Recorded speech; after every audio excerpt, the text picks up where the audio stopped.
Was this former head teacher one of Wales's most prolific paedophiles? I personally believe that we've only just scratched the surface. There could well be 100 victims plus. Tonight we ask, why weren't school children protected? I fought that man off, or tried to, all night. He was so aggressive.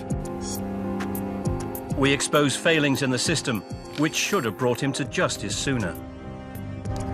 Had you been made aware that there was an informal investigation going on into John I Styler? would have come forward at that stage. You would have come forward? Yeah. And our findings have prompted police to carry out an internal inquiry. I'm not discussing this one in detail with you because the force are currently carrying out an investigation looking back, and quite rightly so.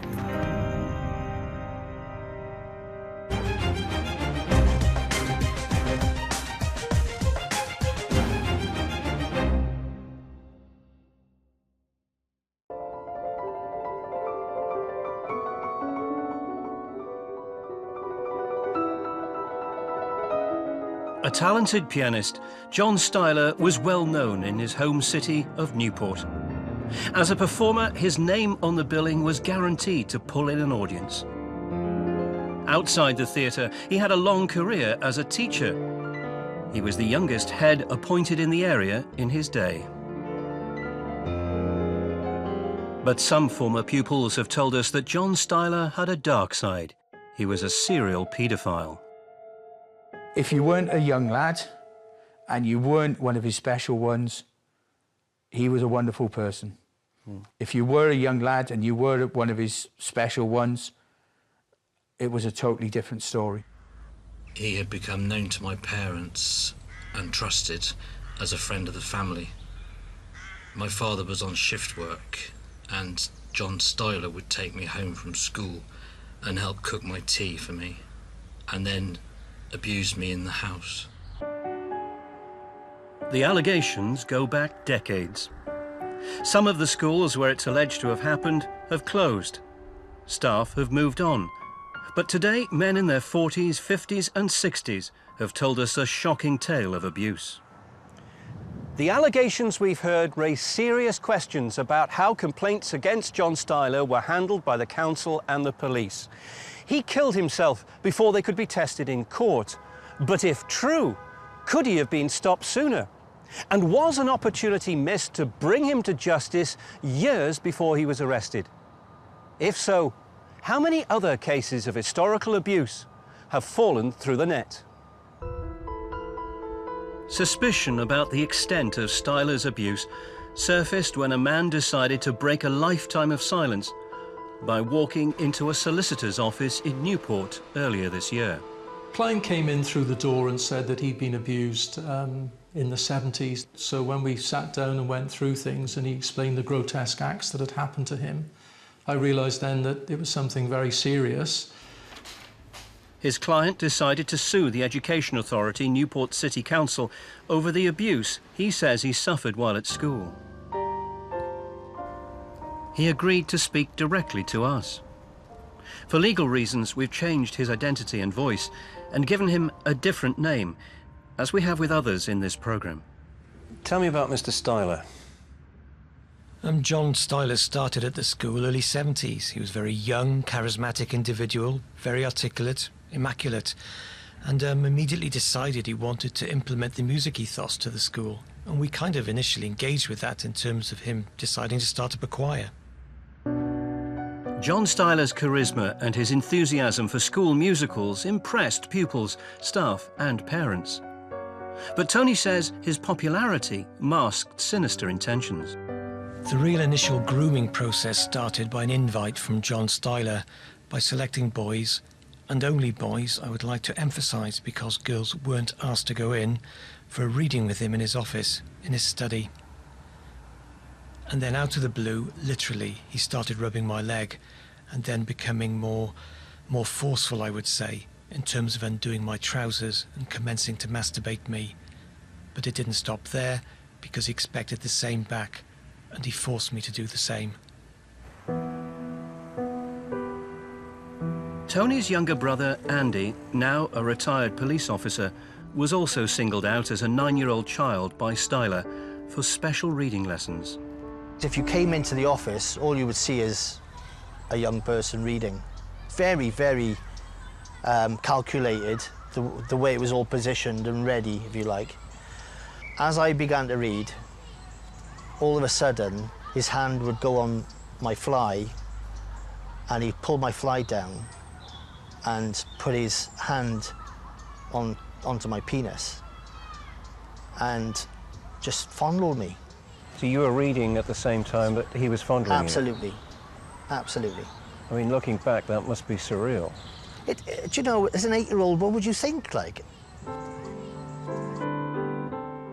To help prove their claims, the brothers looked for school staff from 40 years ago who might have had suspicions about Styler's behaviour. They found his deputy head, who's spoken to us publicly for the first time. Well, they started to set in. I was in the 11-year-olds class, and the top junior, and he was sending for boys to go into his room on a one-to-one basis to read to him, right? But he wasn't sending for the children who were having problems with reading. They were all pretty little boys, right? And when I went in to the head teacher's office, he would be standing, they would be standing between his knees, and he'd have his arms around them, and they'd be both reading the same book over the shoulder, which I thought was very wrong, really.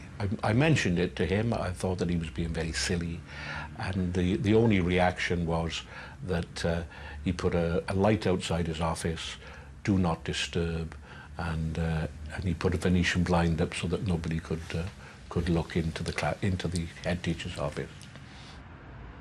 Lynn Millenship says he raised his concerns with governors, councillors and his union. And he says he had a meeting with a senior official at the Education Department at Gwent County Council. They asked Styler to go up to the office and speak to them. He was asked, I was told by the governor, that he was are you a homosexual? And what was his response? No. He said no. What do you make of the fact that they didn't talk to the children? It's amazing, really. They could have spoken to the children quite easily, and as long as the parents were present at every time. And how costly a mistake was that, do you think? Well, in hindsight, we can say it was very costly, wasn't it, really? There were no complaints from pupils at the time, and so highly regarded was Styler that parents trusted him to take their sons away for day trips and weekends, even when the boys objected. There was an argument in the house because Styler wanted to take us away to a caravan. I knew it wasn't right what was happening. Me and my brother didn't want to go. And did you tell your father why you didn't want to go? Yeah, because I said to him, the guy is a bender. That's language that, at the time, one didn't speak to adults like that. No, and you certainly don't shout at your father and say it. No. That's the only time I felt that down in my life. The caravan weekend went ahead as planned. The boys were 10 and 12. We ended up going to his caravan in Fontagary Park, which I didn't realise he had a caravan there. We knew exactly what was coming. We were terrified by that prospect, so we actually spoke and agreed we would not become separated at all costs. We spent a whole day in some woods nearby until we had no choice. We had to go back to the caravan for that evening. We were ready to go to sleep then, and so I made sure that my brother was nearest to the window, the far side away from John Styler, because I did not want him getting near my brother. My brother offered himself up to Styler in a way to protect his younger brother. I always thanked my brother for that. That night, Tony says Styler tried to rape him. I fought that man off, or tried to, all night. He was so aggressive. So you can imagine, as a young boy, first year at high school, how that must have been.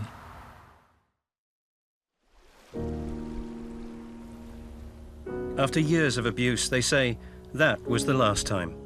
The following day, John Styler took the brothers home early. John Styler continued as headmaster at Malpas Church in Wales School throughout the 1970s. Other men have come forward to say they were abused there as children too. One of them has agreed to be identified.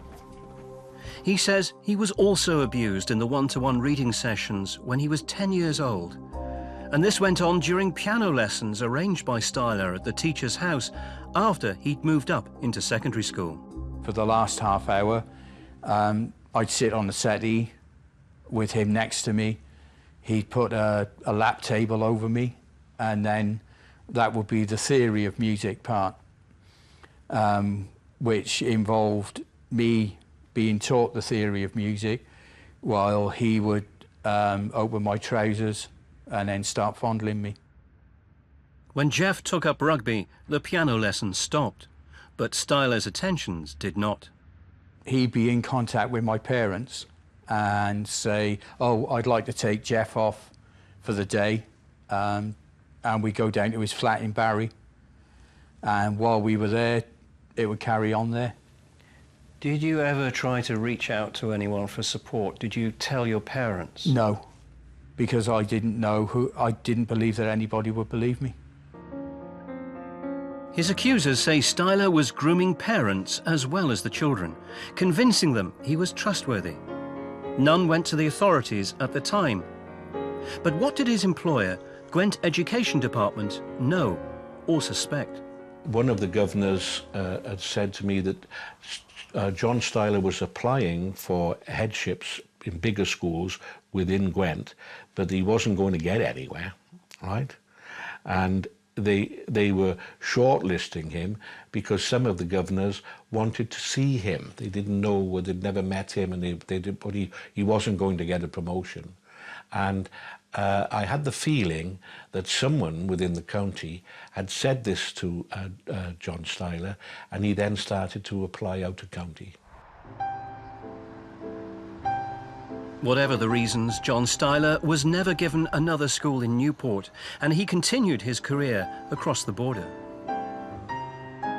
John Styler left Newport in 1980 when the local authority was Gwent County Council. His personnel file should eventually have passed to Newport City Council following reorganisation. But Newport tell us they have no file or any records of complaints against him.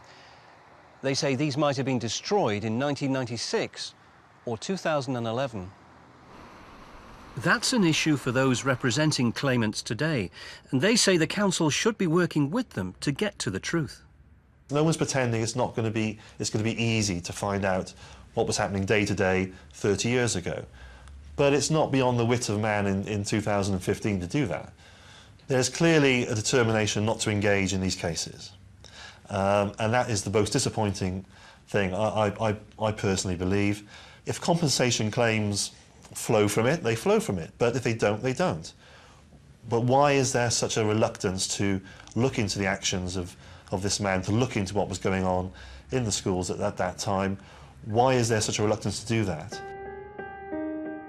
As the evidence is pieced together and the case receives greater publicity, more and more men are coming forward from Wales, England and Australia. Their allegations suggest Styler had been abusing pupils throughout his career. Paul, whose identity we've disguised, was at St. Julian's Junior School in the 1960s. He says the abuse started when he was 8 and lasted for years. Looking back, he wonders why other staff weren't suspicious. I believe in my heart of hearts that some of the teachers saw what was going on and buried their heads in the sand and didn't do anything about it. Probably because they would have found it difficult to be believed. Do you know that as a fact, or is it just your suspicion? No, it was my suspicion that teachers, seeing young boys driven away by John Styler, common sense must have said to them that there was something a bit odd there. So why was there no even question over, what are you doing, John?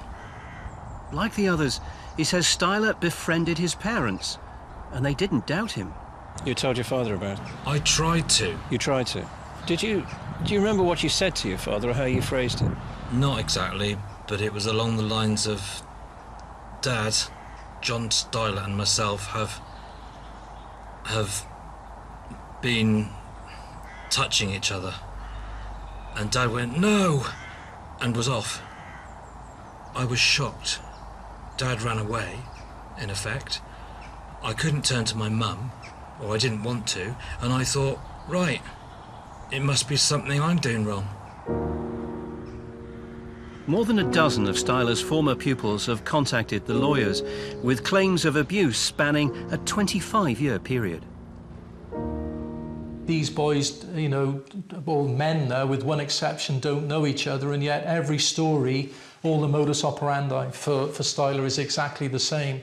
And every interview and appointment I've had with them, they've all trotted out the same information, yet they don't know each other. There's been no sort of meetings where they concocted a story here, far from it. I personally believe that we've only just scratched the surface.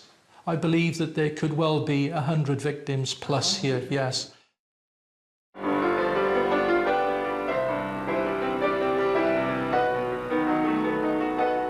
John Styler continued his career. He worked in Worcester, where one allegation has now been made, but again, nothing was reported to the police at the time. He moved on to a school in Bedfordshire before he retired, coming back to Newport in the early 90s to look after his elderly parents. His career untarnished, his talent at the piano and in local theatre was renowned. But in April 2007, a man in his 40s walked into Newport Police Station, telling them that John Styler had abused him while he was at school. Just went to the front desk. I said I need to speak to someone. I was abused when I was in school when I was 10. Can you get someone to help me? Two detectives came down, a man and a woman. They took me up into an interview room, and I went through the interview then. I was just saying everything, and they were just dumbfounded as I told them the story of what happened, as if the jaws just dropped. Unaware there were others, he says the abuse he suffered while a pupil at the Malpas Church in Wales school in the late 70s ruined his life. Yeah, it's not just what he did, it's the power he had, I suppose, and the fact I couldn't tell anybody. It's nearly took my life, actually, on a few occasions. Really? Yeah. You thought seriously about that? I was there on the side of a bridge. Accumulation stuff happened. I just couldn't go on with it. What happened? Second lot of counselling, basically. I wanted to get it sorted out. I had to go to the police. With changing attitudes and the passing of time, by 2007, historical cases of child abuse were under the spotlight. The Waterhouse inquiry looked into children's homes in North Wales. And the case of John Owen, a drama teacher at a South Wales school, resulted in the Children's Commissioner for Wales publishing the Clwch Report in 2004. The current commissioner says this established clear guidelines. A big concern in the Clwch inquiry was that information was held within the Education Authority and not shared with police or social services. But the principle of the need for agencies to share information and to carefully record when they've interviewed people, to record what was said, etc. You know, certainly that was an important principle from the inquiry, and there were lots of recommendations about how agencies could do that better. Chris's allegations were taken seriously by Gwent police. They arrested and questioned John Styler, who was released on bail. But on the 14th of August, the day before police had arranged to meet him, Styler killed himself at his home. John Styler planned his death meticulously. We've been told he packed up all his possessions and left a letter to his closest friends, strongly denying the claim against him. After his death, Gwent police closed the case, believing there'd only been one allegation against him.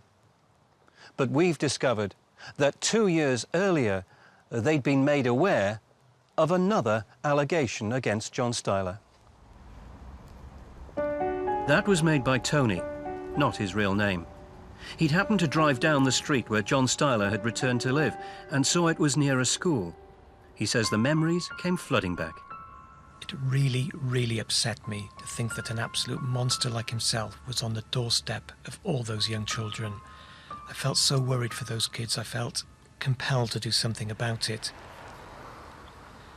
I spoke to an officer at the desk, asked if I could speak to someone in private. He arranged that. I spoke to a WPC, told her what the problem was in terms of the fact that I'd been sexually abused as a child by John Styler. So, after giving all the details of the sexual abuse, I left. But we arranged that I would come in and see a WPC or an officer who had child abuse experience on a child abuse team. And that's exactly what happened. Tony and his brother decided not to pursue the allegation at the time. But when he contacted the police this year, they were told they could find no record of the interview in 2005. That surprised Tony's brother, who was a police officer with another force. I find it astonishing, absolutely astonishing. 2005, I was a frontline police officer myself. Anyone who comes into the police station at the front counter wanted to report something, you make an incident of it and you place an incident number on it. 2005, we've got computers. An incident should have been made. When we asked Gwent Police if they had any record of Tony's allegation in 2005, they told us they had not. But 3 weeks later, after more checking, they told us a reference to it had come up on their system.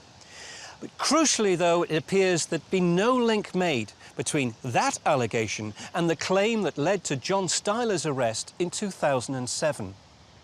And that raises important questions about how matters of historical child abuse have been investigated. It's such a shame to hear that this type of incident, along with a lot of tragic cases in our lives, still go on today. Because little things, details matter in policing. They matter enormously. So why wasn't that link made? Why wasn't there an investigation into other people, teachers from the school? Why weren't questions asked even in 2007? A former deputy head at Malpas Church in Wales School during Styler's time there could have been an important witness. Were you ever questioned by the police about your suspicions? No, the police came to the school, questioned the head and the deputy head and some of the teachers, but none of them had ever taught with Styler, and no police came at all and asked me anything about this situation. Were you difficult to find? No. I live right next to the school, and I'm on the telephone, and I've been here for 50 years. Since our inquiries, Gwent Police have launched an internal review into their handling of the 2005 allegation and why it wasn't picked up in 2007. If the police had logged it properly, could things have turned out differently? We've learned that someone went to the police 2 years before that. I was not aware of that at all. Had you been made aware that there was an informal investigation going on into John Styler? I would have come forward at that stage. You would have come forward? Yeah, because at that stage, I would understand that someone was doing something about it and someone would listen. My understanding was, at that stage, the police would just drop the case because there was no one to answer the charges. I was very upset that I never had the chance to confront him and have a day in court. We've also discovered that in 2007 there was a report into how Gwent Police were handling child abuse cases. It was critical, describing the standard as poor. It said accountability was unclear and there was a risk of important data being missed. We took our findings about the Styler case to the police commissioner for Gwent. Take it from me, the Chief Constable and I have some very grown-up and robust conversations around some of these incidents, lessons to be learned, and the force, that's why I'm not discussing this one in detail with you, because the force are currently carrying out an investigation looking back, and quite rightly so. One of the things that might concern people is that could there be other cases where people have come in and that information has been lost? I'm not going to say there's no chance, because there is, obviously. But part of the internal investigation now will look at the possibility of there being other cases.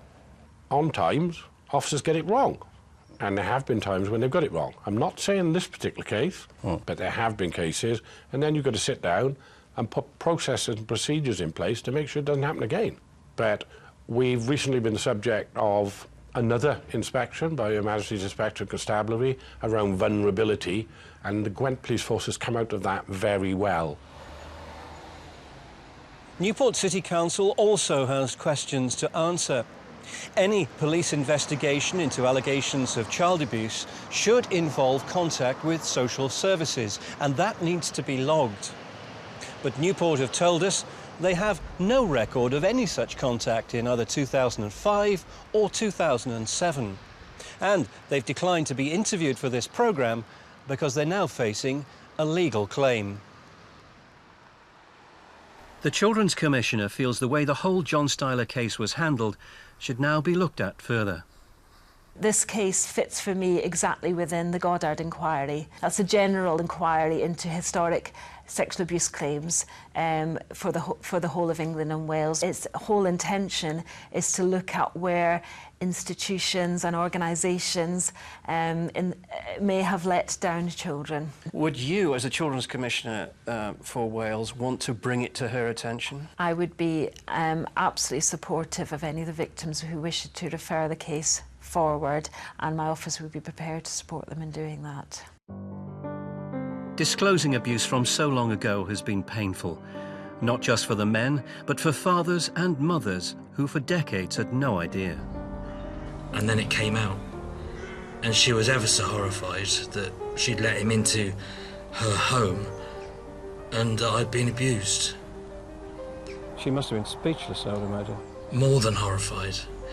If he hadn't already killed himself, I think Mum would have killed him herself.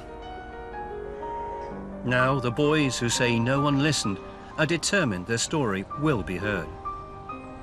This is their way of excising their demons, really. It is a chapter of a book that has remained open all their life, and they want to close it. And the way to close it now, in conjunction with his death, is for them to successfully get a local authority to say, yes, we got it wrong. We should have listened to Lynn Miller-Chip in 1974. We should have protected you. We didn't protect you. And the legacy of that is the life you've had. Newport City Council is now facing a legal case for compensation. All the signs are it'll be a lengthy affair. But Tony and his brother are determined to get answers. There are people like myself who are suffering, who are not going to let him wear us down. And I would say to people and appeal to them to come forward, you know, where we can take it on and bring it to the next phase. A formal complaint is being made to the Independent Police Complaints Commission about the force's handling of the 2005 allegation. And Gwent Police wants anyone with new information to come forward so they can have a full record of any crime committed. There is no current criminal investigation into John Styler. He was never tried or convicted of any offences.